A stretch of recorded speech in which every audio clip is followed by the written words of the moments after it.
Hi, this is Mr. Worski here, and this is the third plant screencast. And I know it says plant 2 there, but it's actually the second set of plant notes. It took us 2 screencasts to get through the first set of plant notes.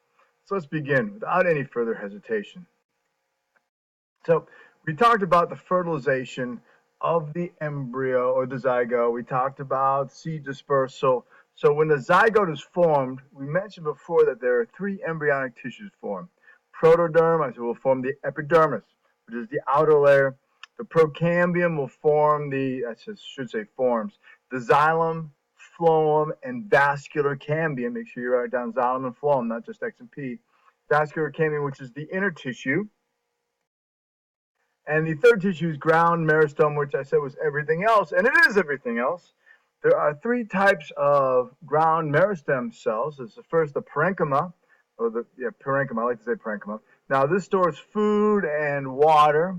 The pith is internal to the vascular tissue, so it's inside the vascular tissue, where the cortex is external to the vascular tissue. But it's important to remember that both pith and cortex is parenchyma. Don't pith me off. Parenchyma is the has a thick primary cell wall, and it's there to support the plant. And sclerenchyma, they have thick secondary cell walls that means that it contains lignin, which makes wood. Now, if the cells are thin and slender and tapered, they are known as fibers, and they can be woven. So the plants that can be woven, like flax and like cotton, those right there, that's the sclerenchyma is in the form of fibers. Sclerids are irregular, and if you take a look at the things that have tough woody shells, like the nuts that you like to eat, the Brazil nuts and the walnuts and the coconuts, those are all sclerids. So we have embryonic tissue here, and there's a lot of stuff. So we have, it says ground meristem, protoderm, procambium. Procambium is in the middle. Ground meristem is between the procambium and the protoderm, which is on the outside. Now here again, we have ground meristem, which is everything in between. The procambium is the vascular tissue, and the very outside is the protoderm. Embryonic tissue. Primary growth, that occurs when plants get longer, and plants will always grow until they die, and they get longer in 2 places only. They get longer in the root tip and the stem tip. That's it. Now they only get longer in a place called the apical meristem. That's where we see cells dividing, going through mitosis and cytokinesis.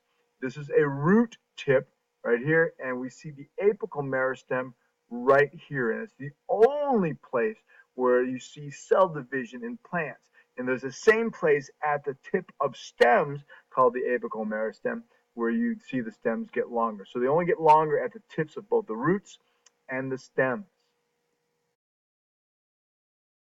Secondary growth, the plant gets wider. Now, this is usually only seen in dicots. So as plants get wider, the vascular cambium produces xylem and phloem. Now, each year, the vascular cambium will produce xylem and phloem, and we see rings of xylem. So if we take a look at a tree, when we cut the tree down, we see the rings, and those rings that we see are actually rings of xylem. Right? The wetter the year, the more xylem is produced because they will carry more water up the tree. Bark will split as the plant gets wider. Now, the scientific name for bark is cork. Cork cambium just inside the bark will produce new cork. So plant grows and forms roots, stems, and leaves. Now let's talk about the secondary growth here, right? So we have the cork cambium here, and this is the cork. So as the plant gets wider, this is going to split, and the cork cambium has to produce more cork so that it's not exposed to the environment. Right here, this green line here, hopefully you're not colorblind, this is the vascular cambium, and it will produce new xylem, and the new xylem is always on the inside, and new phloem, which is always on the outside.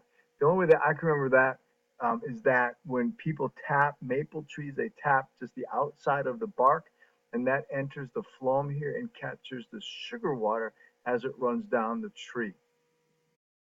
Okay. So, and if you ask me tomorrow in class, I'll go over the secondary growth and show you how the vascular cambium produces new xylem and new phloem, and the plant, the stem will get wider.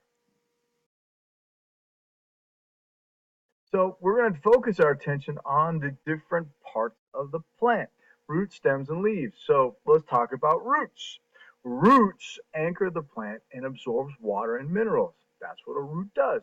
And we know that the growth happens at the tips of the roots called the apical meristem.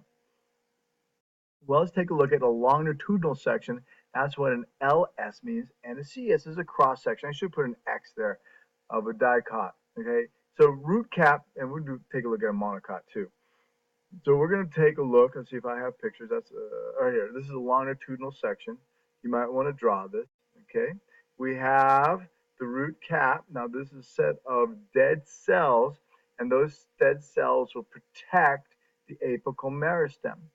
Apical meristem is right here, and that's the region of growth through mitosis and cytokinesis, right? So we have the protoderm, which is the outside, the procambium, which is the xylem and phloem, and the vascular cambium here, and the ground meristem, which is primarily parenchyma on either side of the vascular tissue. Now, the endodermis is, we'll talk about that in a moment. So this is a longitudinal section right here. When we go to the cross section, let's go over the different parts here. We have the epidermis, which is the outer layer.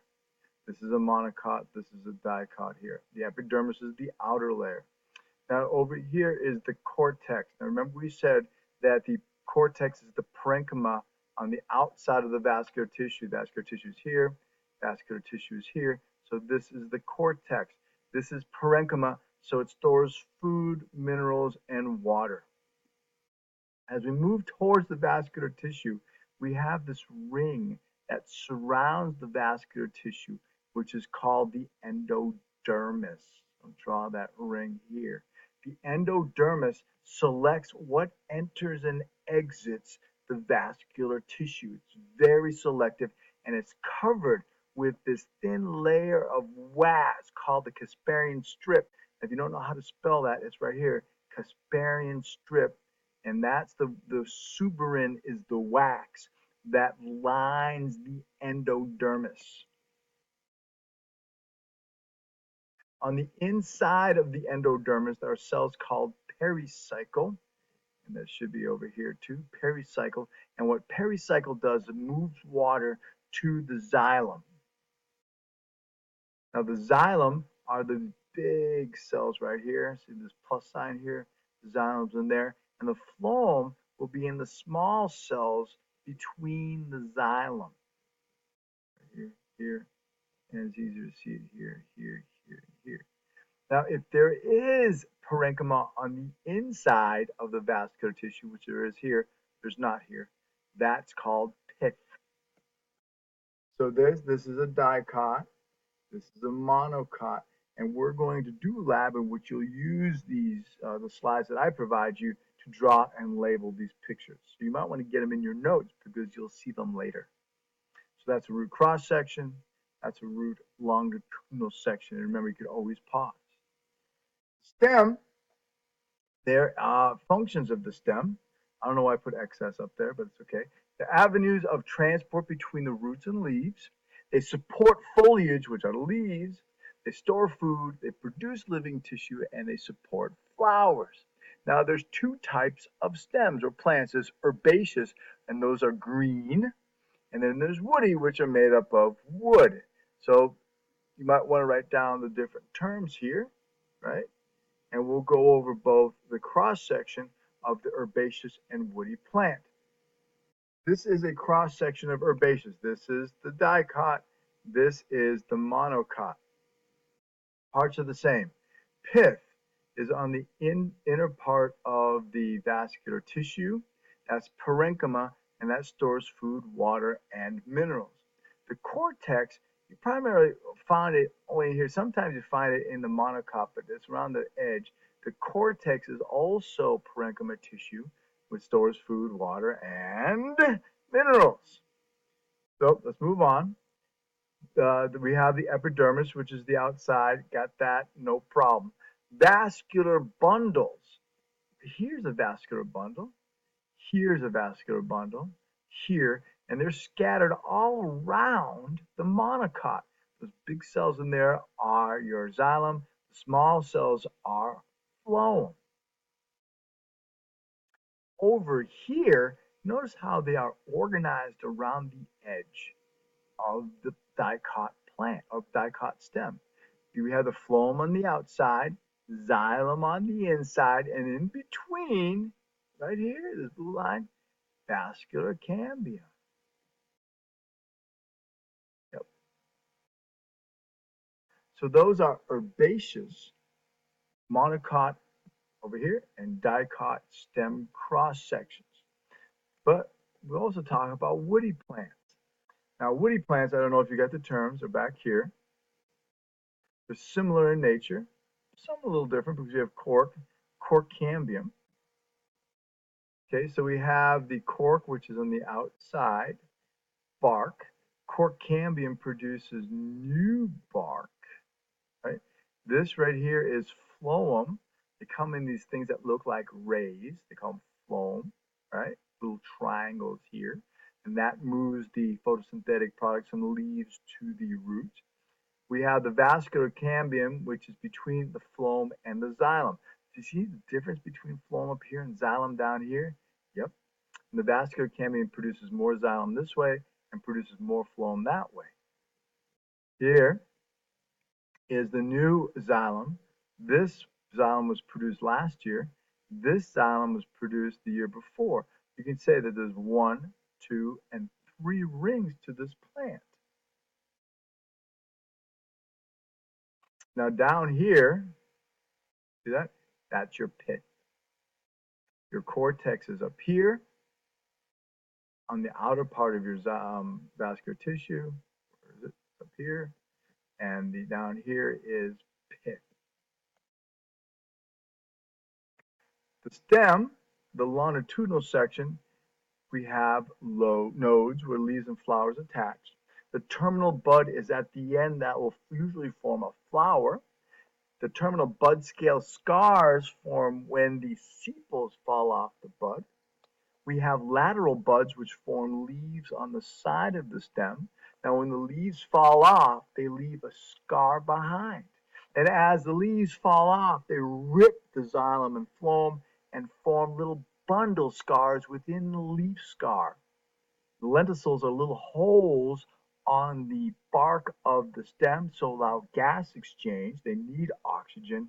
And we know years of growth that are between the terminal bud scale scars. So let's take a look here. We have the terminal bud, which will form flowers. Lateral buds here, which will form leaves, right? Leaf scales are usually underneath here, and those were old leaves. And inside the leaf scales, we'll see circles, which are the bundle scars. Now, usually, see this right here? This is a terminal bud scale scar. This was left after last year's petals or the sepals falling off and allowing the flower to form. Now, the distance between the bundle scale scars is a year's growth. So here we have 1, 2, 3 years. So this stem is 3 years old. We can't see the lenticels, but those are little holes in the stem. Now we're going to stop there, and we're going to continue with the leaf in the next presentation.